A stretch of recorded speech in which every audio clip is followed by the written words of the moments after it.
Um juiz severo zombou de um jovem réu negro no tribunal, convencido de que ele era apenas mais um caso desamparado. Mas quando o adolescente se levantou de repente, toda a sala ficou em completo silêncio. Quem estava realmente sendo julgado naquele dia? Você já presenciou um momento em que a verdade virou o jogo de forma inesperada? Compartilhe sua opinião, pois o que vem a seguir vai te surpreender. Sempre acreditei no sistema de justiça, confiava no processo, nas regras e na ideia de que a verdade acabaria prevalecendo. Mas naquele dia, sentado em uma sala de tribunal mal iluminada, senti algo mudar dentro de mim. Foi como se uma sensação incômoda sussurrasse que talvez o sistema não fosse tão justo quanto eu sempre imaginei. Meu nome é João Silva, sou um cara comum, marido, pai e ajustador de seguros. Nunca costumo fazer alarde, sigo as regras. Contudo, aqui estava eu, um dos 12 jurados encarregado de decidir o destino de um homem que, desde que chegou, parecia ter perdido a batalha. Carlos Souza, um homem negro na casa dos 40 anos, estava sentado em sua cadeira de rodas, com as mãos repousando calmamente no colo. Seu rosto não revelava nada, nem culpa, nem medo, nem arrependimento. As acusações contra ele eram sérias: fraude, falsificação de documentos, desvio de dinheiro público e manipulação do sistema para benefício próprio. Eu observava tentando captar alguma emoção, mas ele se mantinha completamente imóvel, sem tremores nas mãos ou olhos suplicantes, apenas um silêncio inquietante. E então entrou o juiz Roberto Lima. Desde sua chegada, ele exalava a autoridade, como se estivesse acostumado a impor sua vontade aos outros.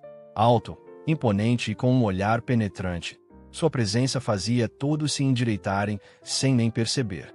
Mas havia algo mais nele, uma frieza distante, como se já tivesse decidido o veredito antes mesmo do início do julgamento. Eu sentia isso na forma como ele falava com Carlos, como se estivesse tratando alguém inferior, cujo destino já estivesse selado. Logo depois, o promotor, Marcos Oliveira, entrou em cena vestido impecavelmente, falando com uma voz suave e persuasiva. Cada palavra que ele dizia transbordava certeza absoluta. Ele apresentou as provas de forma impecável, sem deixar brechas ou contradições, como se o caso estivesse embalado e pronto para ser fechado com um laço. Olhei para os demais jurados. Alguns assentiam com todas as palavras de Marcos, com rostos vazios e resignados, enquanto outros se contorciam na cadeira, lançando olhares nervosos pela sala. Ninguém se atrevia a questionar nada. O ambiente estava carregado de uma verdade tácita de que o caso já estava decidido. Carlos permanecia imóvel, enquanto o juiz Roberto Lima o encarava com um sorriso de escárnio, como se o desafiava a reagir, mesmo sabendo que seria em vão. Engoli seco, pois algo naquela situação não me parecia certo, mas naquele tribunal, o que era certo pouco importava. Pela primeira vez, não sabia se estava ali para fazer justiça ou apenas testemunhar uma execução. Marcos Oliveira se adiantou, ajeitando os botões da gravata, e passou a falar para nós. Cada gesto seu era calculado, como se a vitória já estivesse garantida. Senhoras e senhores, disse ele com voz aveludada, as provas falam por si. Indicou uma pilha de documentos impecavelmente organizada na mesa do promotor. Eram papéis perfeitos, sem amassados, sem anotações nas margens, sem sinais de pressa. Ele abriu uma pasta e ergueu um conjunto de registros financeiros para todos verem. Esses são os formulários de auxílio governamental falsificados, anunciou, cada um assinado pelo réu, Carlos Souza. Todos são mentiras. Suas palavras caíram na sala como pedras em água parada. Após uma pausa calculada para que a gravidade do suposto crime se assentasse, notei como os números nos papéis encaixavam de forma assustadoramente perfeita. As transações apontavam para Carlos com precisão incomum. Sem erros, sem discrepâncias, tudo combinava perfeitamente. Nos casos reais, sempre há detalhes bagunçados, pequenas inconsistências, algo que não se encaixa. Mas ali, não havia nenhuma falha. Marcos se aproximou de Carlos, estreitando o olhar e elevando levemente o tom. Senhor Souza, o senhor nega que esses documentos contenham sua assinatura. Carlos nem se mexeu. Não nego que meu nome está neles, respondeu com firmeza. Um murmúrio percorreu a sala. Marcos exibiu um sorriso satisfeito e continuou. Então o senhor admite que se trata de fraude. Carlos soltou um suspiro lento, mantendo o olhar fixo. Admito que alguém quis que parecesse assim. Pela primeira vez, a confiança de Marcos vacilou um pouco. Nesse instante, o juiz Roberto Lima, que observava tudo como um rei em seu trono, inclinou-se para a frente e perguntou com voz monótona. Então, deixe-me entender. O senhor está dizendo que esses documentos oficiais, com sua assinatura e até suas impressões digitais, foram falsificados. Carlos encarou o juiz sem hesitar. Exatamente isso, disse ele. A sala ficou tensa. Alguns jurados trocaram olhares enquanto meu coração acelerava. Olhei para os papéis impecáveis e um pensamento me atingiu. E se Carlos estivesse dizendo a verdade? E pior, e se estivéssemos todos sendo enganados? Sua resposta calma espalhou um desconforto no ambiente. Não era desafio ou desespero. Era uma calma que deixava todos inquietos, sugerindo que ele poderia ser ou um mestre em manipulação ou realmente inocente. Naquele momento, o advogado de defesa, Ricardo Mendes, um homem magro de cerca de 50 anos com seus óculos, aproveitou a oportunidade. Ele respirou fundo e avançou com energia renovada. Excelência, isso levanta sérias dúvidas sobre a integridade das provas. Se a assinatura do meu cliente foi falsificada, precisamos examinar isso mais a fundo. De repente, o som seco do martelo do juiz quebrou. O ar chega, ordenou Roberto Lima com voz firme. As provas foram analisadas e confirmadas. Não estamos aqui para caçar teorias da conspiração. Ricardo hesitou, olhando para Carlos, antes de tentar novamente. Com todo respeito, não podemos ignorar a possibilidade de adulteração. O juiz apertou o martelo com força, seus olhos frios fixos em Ricardo, como se o advertisse a não insistir. Este tribunal não vai tolerar acusações infundadas. As evidências são claras. Não vamos permitir que um fraudador manipule o sistema. Senti um aperto no peito, como se algo dentro de mim soubesse que aquilo não estava certo. Ricardo abriu a boca para protestar, mas Roberto já balançava a cabeça, descartando suas palavras como se não importassem. Naquele tribunal, não estávamos lá para questionar, mas apenas para obedecer. O veredito estava selado antes mesmo de o julgamento começar, e qualquer discordância seria silenciada. Eu queria falar, queria perguntar se mais alguém via o que estava errado, mas as palavras ficaram presas. A regra não escrita era clara. Não deveríamos questionar. Se eu me manifestasse, seria calado, assim como Ricardo. O peso esmagador do poder naquela sala nos fazia temer até mesmo pensar em agir contra o que sabíamos ser injusto. Então, me forcei a ficar quieto, ciente de que estávamos ali apenas para cumprir um papel pré-determinado. O silêncio no tribunal era quase palpável, pressionando todos nós. Todos os olhares estavam fixos em Carlos, que permanecia imóvel, com as mãos repousando nos apoios da cadeira. Não havia desespero em seus olhos, nem súplicas desesperadas por misericórdia. Ele não demonstrava medo. Então, com uma voz firme e inabalável, ele declarou: "Eu não sou culpado. Esses documentos foram forjados." Suas palavras pairaram no ar, firmes e inabaláveis. Algumas pessoas na plateia resmungaram, mas a reação mais perturbadora veio do próprio juiz Roberto Lima. Ele não franzia a testa, nem batia o martelo em fúria. Apenas esboçou um leve sorriso, como se a situação fosse divertida, como um gato observando um rato lutar sem chances. Lentamente, ele se inclinou, repousando o cotovelo sobre o banco e batucando os dedos de forma medida, quase como se estivesse se divertindo com uma ideia infantil. "Que escolha interessante de palavras, Sr. Souza", disse ele com um tom de escárnio. "Então, me explique. O senhor está afirmando que esses documentos oficiais, com seu nome, seus dados, sua assinatura, foram plantados." Ele olhou para o júri, levantando as sobrancelhas numa expressão de curiosidade fingida, esperando que alguém risse da situação. Mas ninguém riu. Carlos manteve o olhar fixo e respondeu simplesmente: "Isso mesmo, é exatamente o que estou dizendo." Um novo murmúrio percorreu a sala. Vi Marcos ajustar a gravata, enquanto Roberto apenas suspirava e balançava a cabeça, como um professor decepcionado com um aluno teimoso. Com uma voz perigosamente calma, ele perguntou: "Você realmente acha que pode enganar o sistema, que pode manipular a justiça e sair impune?" Houve uma pausa que, apesar de parecer insignificante, teve grande impacto, porque naquele instante ficou claro que Roberto não via Carlos como um homem, mas como um problema que precisava ser eliminado.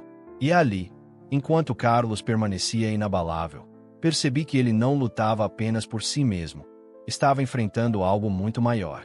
Roberto Lima soltou um suspiro, como se quisesse saborear aquele momento, batucando os dedos ritmadamente na madeira polida do banco. Seu rosto permanecia impassível, não triste, nem conflituoso, apenas inevitável.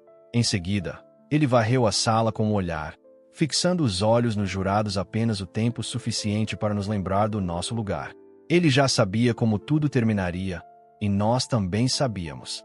Um sorriso leve surgiu no canto de seus lábios enquanto ele se inclinava, com voz inabalável, anunciava: "Carlos Souza, eu te declaro culpado." As palavras caíram como um martelo, mas para ele não pesavam, eram apenas mais um caso encerrado. Um silêncio pesado dominou a sala, sem suspiros, sem murmúrios, apenas um silêncio final e sufocante. Apesar de sabermos desde o início que aquele veredito já estava decidido antes mesmo do primeiro depoimento, aquilo me atingiu como um soco no estômago. Senti uma pressão insuportável crescendo dentro de mim, como se algo tivesse se partido. Mas não houve barulho, nem ruptura visível, apenas o peso esmagador da injustiça se instalando. Agarrei a beirada da cadeira com tanta força que meus nós dos dedos ficaram brancos. Queria me levantar, dizer algo, mas me contive. Afinal, de que adiantaria? O julgamento já era uma farsa. O veredito estava escrito antes mesmo de qualquer testemunha depor, antes de qualquer prova ser apresentada. Carlos sempre teve um destino selado, e mesmo assim, ao olhá-lo, vi apenas uma calma resoluta, como se ele soubesse de algo que nós não sabíamos. Depois do veredito, o silêncio era opressor. Eu conseguia ouvir meu próprio coração batendo forte, um som estrondoso na quietude do tribunal. Ninguém se movia, nem os jurados, nem o público, nem mesmo Carlos. Foi então que ouvi um rangido lento e deliberado. Olhei para ver as rodas da cadeira de Carlos gemendo sobre o piso polido, o som suave do borracha raspando. A princípio, parecia apenas um pequeno ajuste, como se ele estivesse se reposicionando. Mas, de repente, ele se empurrou contra os apoios com mãos firmes e constantes e se levantou. Não vacilou, não lutou, simplesmente se ergueu com uma força tranquila, como se jamais pertencesse àquela cadeira. Por um breve instante, ninguém reagiu. Parecia impossível. Afinal, ele não deveria conseguir ficar de pé. Um suspiro agudo veio da plateia, uma caneta caiu, e ouvi um som abafado de um jurado. A confiança de Marcos se esvaiu enquanto ele piscava rapidamente, tentando processar o que via. Mas foi o juiz Roberto Lima quem, de repente, congelou. Suas mãos, antes descansando despreocupadamente, agarraram o banco com força, como se preparassem para um impacto. Seu peito se ergueu num soluço de surpresa, e pela primeira vez, vi medo genuíno em seus olhos. Carlos encontrou seu olhar fixo, e naquele instante, a dinâmica de poder mudou completamente. Carlos ficou de pé, e a sala parou. Todos os olhos se fixaram nele, incrédulos. Ninguém se mexeu, nem respirou, enquanto o choque se espalhava. Então, num movimento suave e deliberado, Carlos enfiou a mão no bolso. Por um breve segundo, o fato de vê-lo de pé deixou todos em silêncio. Quando sua mão surgiu segurando algo pequeno e metálico, notei os dedos de Roberto se movendo em direção ao martelo, como se ele ainda acreditasse que poderia silenciá-lo, mas não conseguia. Carlos então abriu um crachá que tinha na mão e declarou: "Carlos Souza, agente especial do Departamento de Justiça." Nesse instante, o silêncio se quebrou. Uma caneta bateu na mesa, um jurado tremia, e uma mulher na plateia inspirou bruscamente, como se a cor tivesse sido sugada de seu rosto. Marcos recuou um pouco, o que foi suficiente para mostrar que o promotor seguro estava desmoronando. Roberto, por sua vez, permaneceu imóvel por mais alguns instantes, como se tentasse processar o que estava acontecendo, desejando que aquele momento pudesse simplesmente desaparecer. Carlos avançou, e sua voz cortou o silêncio atônito. Estou investigando você há meses. O rosto do juiz se contraiu. Os nós de seus dedos ficaram brancos ao segurar o banco. Com os olhos firmes, Carlos perguntou: quantas pessoas inocentes o senhor condenou? Quantas vezes vendeu veredictos para o maior lance? Ninguém ousou interromper. Roberto não respondeu, mas seu rosto havia perdido toda a cor, e seu sorriso arrogante havia sumido. Marcos, agora visivelmente abalado, deu mais um passo para trás, os ombros rígidos e as mãos tremendo, como se quisesse fugir, mas não havia para onde correr. Naquele momento, o tribunal se transformou completamente. Carlos deixou de ser o réu, e Roberto deixou de ser o juiz onipotente. Pela primeira vez, o homem que governava aquela sala com tanto poder se viu superado por algo muito maior. O tempo pareceu parar, enquanto a revelação de Carlos pesava sobre todos nós como uma força invisível impossível de ignorar. De repente, as portas do tribunal se abriram com um estrondo. Uma dúzia de agentes federais entrou em alta velocidade, com movimentos precisos e implacáveis. O caos irrompeu. O público prendeu a respiração.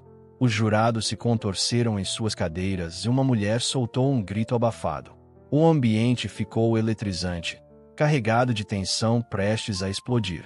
No centro de tudo, o juiz Roberto Lima se endireitou bruscamente, agarrando o banco como se tentasse se ancorar no poder que escorria por seus dedos. Sua voz, antes tão imponente, agora tremia de pânico. Ele virou o olhar para Carlos, para os agentes, para as paredes que pareciam se fechar, e gritou: este é o meu tribunal. Eu sou a lei. Mas suas palavras, antes tão afiadas, soavam desesperadas e vazias. Ricardo Mendes, o advogado de defesa, instintivamente recuou, com as mãos tremendo, sabendo o que estava por vir. Roberto tentou reagir, avançando com as mãos estendidas, como se quisesse segurar algo para impedir o caos, mas não havia mais nada a segurar. 2 agentes o agarraram, puxando seus braços para trás, e com um clique frio e definitivo, algemas se fecharam em seus pulsos. Nesse momento, o tribunal ficou completamente em silêncio. Roberto se contorceu, seu rosto distorcido pela fúria e incredulidade, gritando: vocês não podem fazer isso. Eu sou juiz. Mas o martelo já não estava em suas mãos, e sua palavra já não valia nada. Enquanto os agentes o arrastavam, o homem que outrora decidirá o destino de tantos se viu totalmente desprovido de poder. Pela primeira vez desde que entrei naquele tribunal, pude finalmente respirar. O peso opressor do medo havia desaparecido. Foi então que percebi o quanto todos nós havíamos sido prisioneiros da autoridade de Roberto, com tanto medo de questionar ou até de reconhecer o que sabíamos ser errado. Devagar, observei os outros jurados. No começo, trocaram olhares hesitantes, como se não pudessem acreditar, mas logo algo mudou. Seus ombros relaxaram e, pela primeira vez, seus olhares se encontraram, livres das amarras do medo. Um sussurro quase inaudível quebrou o silêncio. Acabou. O tirano se foi.